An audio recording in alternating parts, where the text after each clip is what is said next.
Hi everybody, today we'll talk about how to fix or how to solve your LinkedIn app. To know how to fix or how to solve your LinkedIn, you should just go to settings. After that, you click on apps, default apps, app settings. Here on this page, you will enter to the window of LinkedIn app. Here on this page of app info, you will click on first stop and you will click OK. Here we'll enter to the window of storage. Then we click clear cache. Don't click clear data because that can cause you errors in your app. And in the end, you can go to Play Store. You can search about LinkedIn. If you'll find here in this blue sign updates, then you can click to update your app.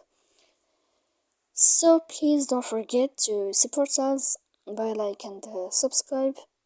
See you next time in another video, and thank you for your attention.